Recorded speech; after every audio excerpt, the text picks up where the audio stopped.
Bonjour. Alors aujourd'hui, on va s'intéresser aux polynômes cyclotomiques, mais les polynômes cyclotomiques sur n'importe quel corps. En particulier, on va regarder φn sur fp. On va voir pourquoi ils sont importants et on va regarder leur décomposition en polynômes irréductibles parce qu'ils sont en général non irréductibles. Alors d'abord, je vous rappelle que φn, c'est-à-dire φn sur q, c'est le produit des x moins oméga, où oméga sont des complexes d'ordre n, c'est-à-dire oméga est racine primitive nème de l'unité. Bien, on sait que ces polynômes sont dans z de x, c'est une simple récurrence. Alors, ils sont irréductibles sur q.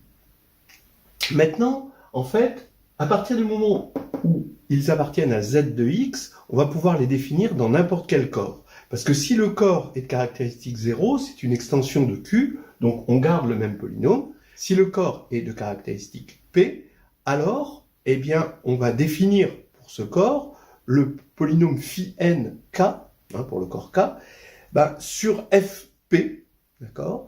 Et c'est simplement la réduction modulo p de tous les coefficients de φn, qui sont dans z. En général, quand quelque chose est bien défini dans Z, après, il n'est pas difficile de le définir sur n'importe quel corps. De cette même manière, φn fp, c'est simplement φn bar, c'est-à-dire le polynôme φn où on a réduit modulo p, donc on regarde tous les coefficients dans fp, dans z sur pz, de φn. Bien.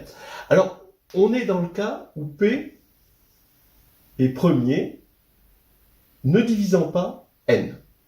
On verra ensuite le cas général, qui n'est pas beaucoup plus compliqué. Alors, φn bar, il se trouve que le théorème dit que c'est le produit de S polynômes irréductibles distincts. Ils sont 2 à 2, distincts. S, c'est phi de n sur m, où phi, c'est l'indicatrice de l'aire. M, c'est l'ordre de P dans Z sur NZ étoile. Effectivement, comme P est premier ne divisant pas N, il est premier avec N, et donc, P bar, en tout cas, est premier avec N, et donc il a un ordre qui, d'après Lagrange, divise, son ordre M, divise phi de N, c'est-à-dire l'ordre du groupe ici. Vous trouverez donc ce théorème dans le carnet de voyage en algébrie, chapitre 4, 2.31.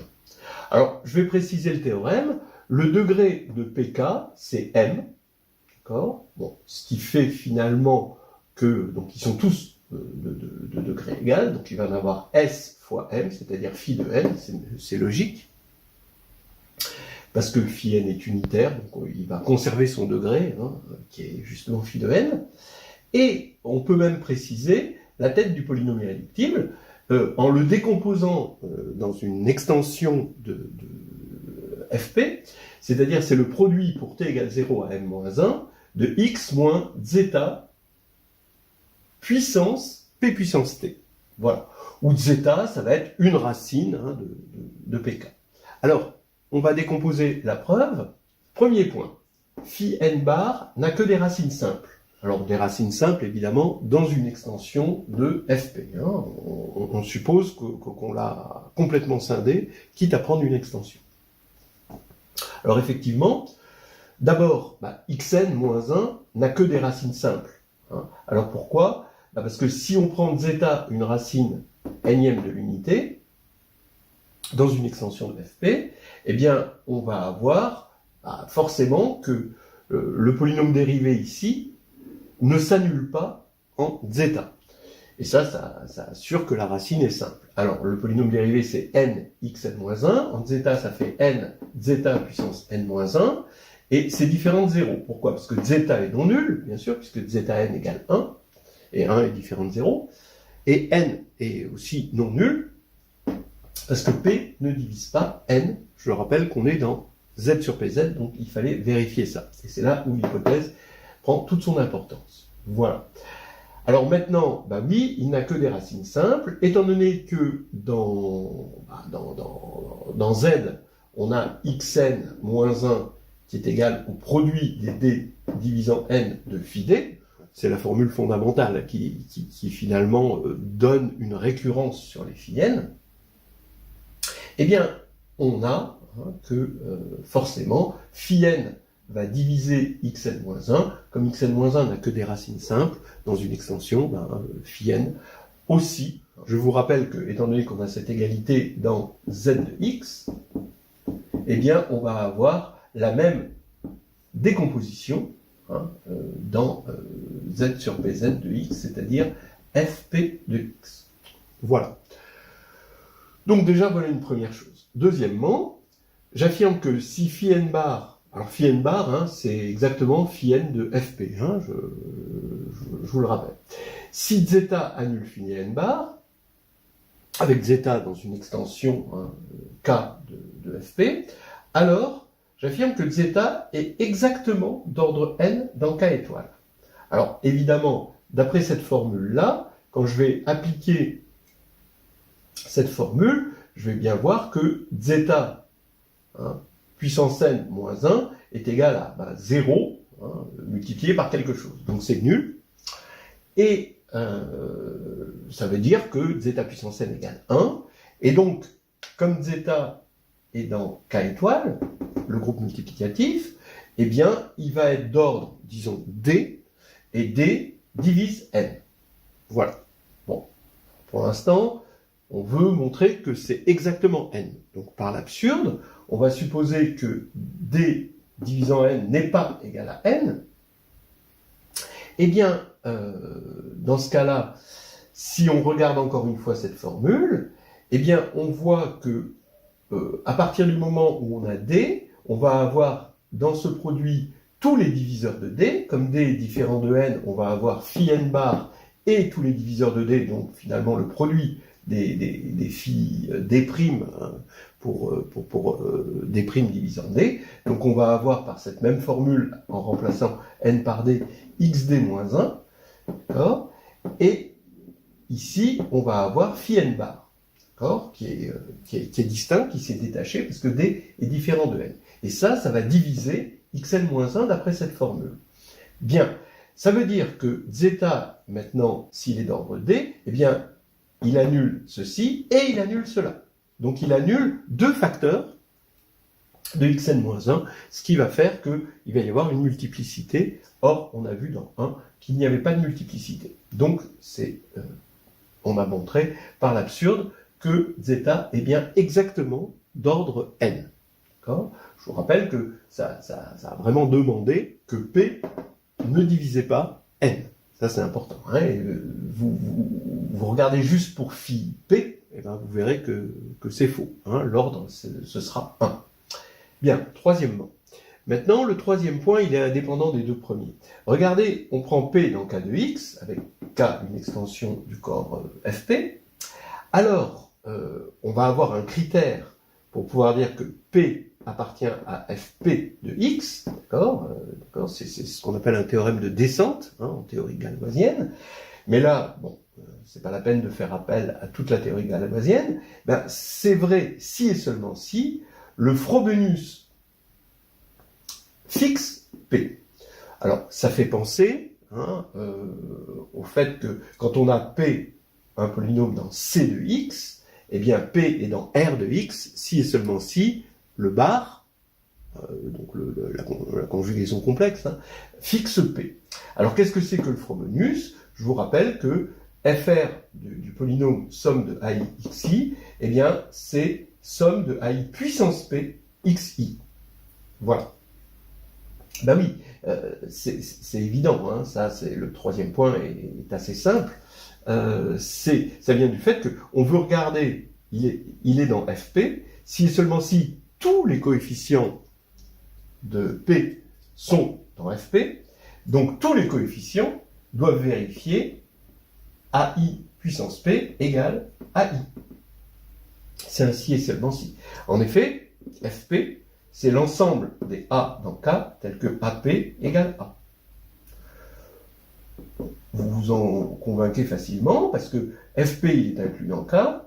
Donc, si vous avez A dans Fp, alors AP est égal à A, c'est simplement Fermat, d'accord ? Et réciproquement, étant donné que le polynôme xp moins x possède exactement p racines, si vous voulez, xp moins x, c'est x facteur de xp moins 1 moins 1, et p ne divise pas p moins 1. Donc il va avoir que des racines simples. Donc il y a exactement p racines là-dedans. Donc on va avoir égalité des cardinaux, et on a une égalité ici. Donc on a un critère pour pouvoir dire ce polynôme appartient à fp de x à partir du moment où il est dans k de x. Voilà. Donc c'est déjà une première salve. Maintenant, on va assez rapidement terminer la preuve de ce théorème. Donc maintenant, voilà, si zeta est une racine de phi n bar, alors p ici, on va regarder le produit des x moins zeta puissance p puissance t de 0 à m-1. Je vous rappelle que m c'est l'ordre de p dans le groupe multiplicatif z sur nz étoile. Eh bien, ça appartient bien à fp de x, d'une part, et d'autre part, c'est irréductible sur fp. On va voir que p appartient à fp de x, ça provient du fait que p puissance m est égal à 1 dans z sur nz, mais l'irréductibilité vient du fait que m est exactement l'ordre de p. Donc là maintenant, je dis que le théorème découle de 4, parce que à chaque fois qu'on va avoir une racine là-dedans, on construit ce polynôme qui va être un diviseur irréductible ici, et tant qu'il y a des racines, eh bien, on va avoir d'autres diviseurs, d'accord ?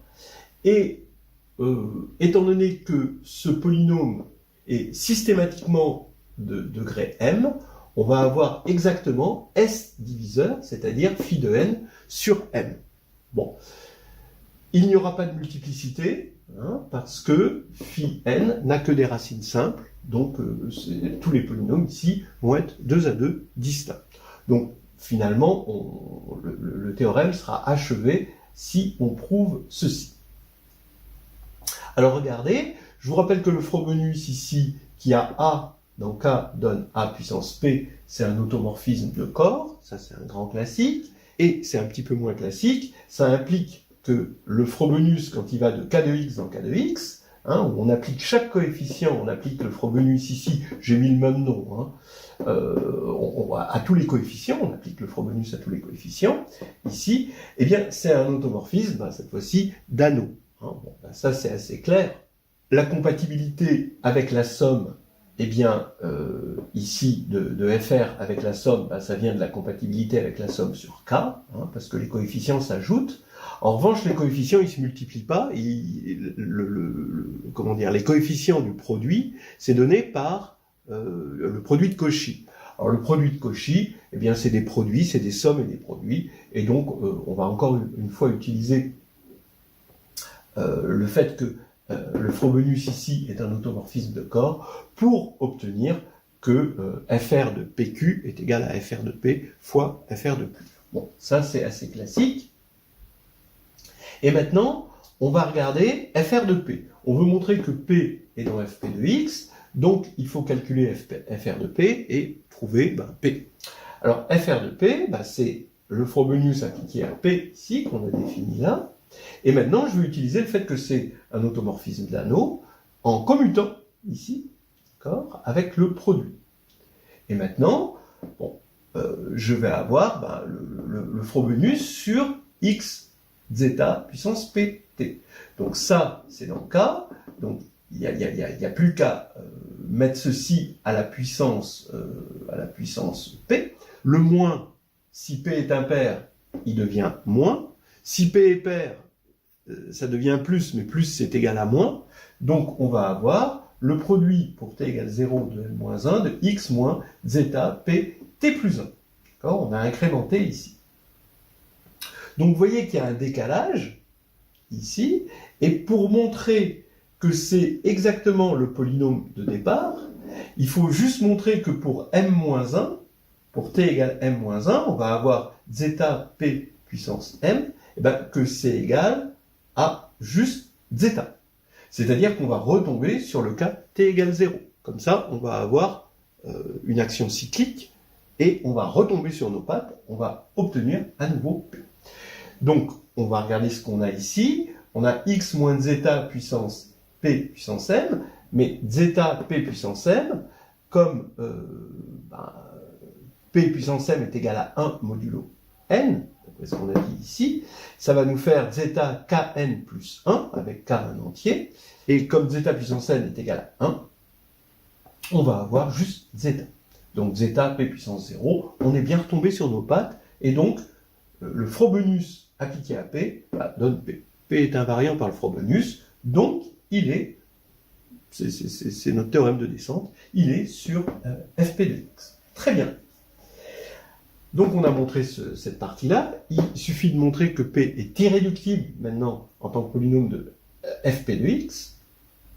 On va supposer que P est égal à Rs, il se décompose dans Fp de x, et que zeta, forcément, si zeta est racine de P, il est racine d'un des deux, et on va supposer qu'il est racine de R, quitte à échanger R et S. Alors, je regarde, donc j'écris R de zeta égale 0, donc c'est une somme de RI, zeta I égale 0, avec RI sur Fp. Et donc maintenant, je mets ça à la puissance P, j'applique le Frobenius ici, et RI puissance P, ici, donc là, la somme, donc le Frobenius commute, hein, donc ici, je vais avoir le Frobenius là-dessus, donc je vais mettre à la puissance P, RI puissance P, ça fait RI, parce qu'on est sur Fp, et zeta I puissance P, ça fait zeta puissance PI. Voilà. Donc, le membre de droite, ça fait 0. Quand on met 0 à la puissance P, ça fait 0. Et on reconnaît R de zeta puissance P. Voilà. Donc, on vient de montrer que si zeta était racine de R, alors zeta puissance P est aussi racine de R. Donc, on va avoir zeta puissance P2 qui est racine, zeta puissance P3, etc. Jusqu'à zeta puissance P, M-1 qui est racine, d'accord, de R. Et maintenant, quand on continue, on va avoir zeta puissance Pm, mais zeta puissance Pm, on a vu que c'était égal à zeta. Donc on retombe sur nos pattes. Maintenant, on va avoir tous les zeta puissance P puissance T, où T va de 0 à M-1, qui sont racines. Je vous dis, pour M, c'est pas la peine, parce qu'on retombe sur 0. Donc on ne va pas avoir des racines supplémentaires, d'autant plus qu'il n'y a pas de multiplicité. Donc maintenant, il suffit de montrer que ces racines sont 2 à 2 distinctes, comme ça on aura M racines là-dedans, 2 à 2 distinctes, donc R sera de degré au moins M, et finalement S sera de degré 0, parce que P est de degré N. Voilà. Alors, supposons qu'elles soient égales. Et supposons, par l'absurde, par exemple, que T' soit strictement plus petit que T, et toujours entre 0 et M-1. Alors ça va nous faire, quand on divise ici, et puis qu'on va écrire zeta puissance P puissance T moins P puissance T', ça fait zeta P puissance T facteur de P puissance T moins T' moins 1 est égal à 1, parce qu'on a divisé ici. Or, zeta est d'ordre n, c'est ce qu'on a vu au point 2, donc ça veut dire que n divise ceci. Voilà, donc n divise ça, et n est premier avec p, donc par le lemme de Gauss, n divise ceci, voilà, mais comme t moins t' est strictement plus petit que m, parce qu'on a pris t' plus petit que t et strictement plus petit que m, et plus grand que 0, eh bien ça voudrait dire qu'il y aurait un élément m', ici, qui serait strictement positif, et tel que P puissance M' serait égal à 1 modulo M. Voilà. Mais ça, c'est pas possible, parce que M, c'est exactement l'ordre de P modulo N. Voilà. Voilà, on a montré notre théorème, il ne nous reste plus qu'à faire un petit épilogue avec des goodies. Voilà, on va terminer sur un petit épilogue, afin que la fin ne soit pas trop brutale, et de se quitter en douceur. Bien, alors, corollaire. D'abord, si Z sur NZ étoile n'est pas cyclique, parce que en général, c'est pas cyclique, d'accord, c'est cyclique uniquement pour 1, 2, 4, donc n égale 1, 2, 4, un p puissance k avec p premier impair et 2 p puissance k, bien, alors quand on est en dehors de ces situations-là, c'est pas cyclique. Par exemple, pour n égale 8, hein, déjà ça va commencer la non-cyclicité. Alors, vous voyez bien que m, l'ordre de P ne peut pas être égal à l'ordre du groupe, sinon on aurait un générateur, et donc on aurait un groupe cyclique, et donc phi n bar n'est pas irréductible, puisqu'il posséderait phi de n sur m, facteur irréductible distinct. Bien. Ce qui est impossible pour un polynôme irréductible. Entre parenthèses, dans le carnet de voyage en Algérie, on a la preuve, on va trouver la preuve, que seuls ces cas-là donnent des groupes multiplicatifs cycliques. Alors maintenant, on termine sur le théorème. On veut regarder le cas général de ce théorème-là, qui n'est pas beaucoup plus difficile, et on se doute un petit peu du résultat. Je suppose toujours que P ne divise pas N, mais cette fois-ci, je veux calculer modulo P, d'accord, phi indice NPL. Donc ça veut dire que ici, j'ai toujours, comme P ne divise pas N, phi n bar, j'ai toujours sa décomposition irréductible qui vient du théorème, mais maintenant j'affirme que phi n P puissance L bar, et bien sa décomposition irréductible, c'est ceci. Alors, ici on a PK puissance PL moins PL moins 1. C'est-à-dire qu'on obtient des multiplicités, effectivement, et ces multiplicités sont équiréparties. Voilà, comme on peut parfaitement l'imaginer. Alors, pourquoi, si elles sont équiréparties, c'est avec cette multiplicité-là? Ben oui, parce que son degré, lui, c'est phi de NPL. Comme n et PL sont premiers entre eux d'après ça, eh bien, c'est phi de n fois phi de PL. Donc, phi de n, ça va être la somme des degrés des pk. Et phi de PL, c'est p puissance L moins p puissance L moins 1. Donc, on se doute bien qu'on va avoir quelque chose comme ça. C'est ce qu'on va montrer. C'est-à-dire, en fait, ce qu'on va montrer, c'est que phi bar NPL, c'est égal à phi bar n, le tout, puissance PL moins PL moins 1. D'accord? Voilà. Ceci, oui, c'est ce qui va nous donner directement ça d'après ça. Ok, alors montrons ceci. D'abord, je pars de la décomposition. Alors, on pourrait le faire avec une inversion de Möbius, mais ça demanderait de connaître l'inversion de Möbius de la formule de décomposition de xn-1 en phi n.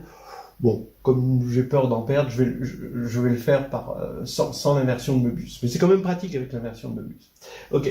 Alors, ici, on a xnpl moins 1. Bon, d'après la formule de tout à l'heure, mais appliquée en remplaçant n par n puissance pl, je vais prendre des diviseurs de npl. Mais ces diviseurs de npl, comme n et pl sont premiers entre eux, c'est des diviseurs de n fois des diviseurs de pl. Voilà. Et ici, on a phi indice dpk. Bon, donc là, il n'y a pas de problème. Maintenant, je vais subdiviser en un produit pour d divisant n. D'accord, bien sûr, d divisant n. Et k va forcément de 0 à n, ici, de ces phi-là. Donc maintenant, je vais prouver ce résultat-là par récurrence sur lui. D'accord, par récurrence, en fait, sur R égale n puissance pl. Donc je vais le supposer vrai pour tous les nombres strictement plus petits que n puissance pl. Bien. Je réduis modulo p. Alors, d'après le Frobenius, donc j'ai mis des congruences ici pour rappeler qu'on est dans fp de x, hein, mais bon, c'est des égalités. Mais bon, c'est des égalités dans fp de x. Ici, par le Frobenius, sur fp, je vais avoir xn-1 puissance p puissance l, d'après le Frobenius. Et maintenant, je vais scinder ça en 3. D'abord, d différent de n, divisant n, où là, je peux aller jusqu'à L et je peux appliquer ma récurrence. Ensuite, D égale N, mais je peux aller que jusqu'à L-1 et appliquer ma récurrence. Et enfin, NP puissance L, d'accord, donc R égale NP puissance L, où là, je ne peux pas appliquer ma récurrence. Voilà. Alors, à chaque fois, je vais appliquer ça, et ici, je vais avoir phi des barres puissance PK moins PK moins 1. Dans le deuxième cas, je vais avoir phi n bar puissance pk moins pk moins 1 avec des produits. Et le dernier, je ne peux pas appliquer ma récurrence. Ici, le produit se catapulte et on va avoir, donc il va y avoir une élimination de terme à terme pour obtenir le produit de d divisant n avec d différent de n de phi d bar p puissance n. Bon, très bien. Ici, je vais retrouver, pareil, ça se catapulte, et je vais avoir un phi n bar p puissance n-1. Et ici, je garde celui qui est en attente de passer le test de la récurrence. Bien. Donc maintenant, lui, je le décompose en produit de phi d divisant n, puissance pl.